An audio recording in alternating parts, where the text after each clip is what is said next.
కాంగ్రెస్ పార్టీలో ఆమె ఎక్కడ? రాష్ట్ర పార్టీ మహిళా విభాగాన్ని ముందుంచి నడిపిన ఆ లేడీ లీడర్ తెర వెనుక ఎందుకు వెళ్ళిపోయారు? తెలంగాణ నుంచి బ్రేకింగ్. అధిష్టానం పంపిన తాఖీదులకు తగిన సమాధానం ఇచ్చారా? ఇప్పుడు ఏం చేస్తున్నారు? ఇంతకీ ఎవరావిడ?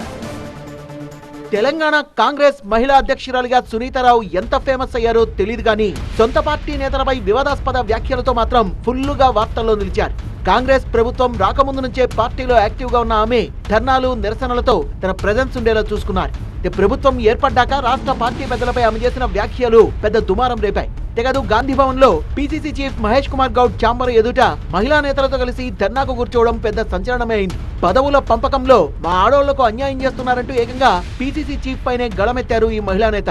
తమకు పదవులు ఇవ్వకుండా వలస నేతలనే ప్రోత్సహిస్తున్నారంటూ మహేష్ గౌడ్ పై తీవ్ర వ్యాఖ్యలు చేశారు. ఇక ఈ పై బ్రాండ్ లీడర్ కు అప్పట్లో ఏఐసిసి షోకాజ్ నోటీసులు ఇచ్చింది. నిర్ణీత సమయంలో సరైన సమాధానం ఇవ్వాలని, లేదంటే తగిన చర్యలు తీసుకుంటామని చెప్పింది.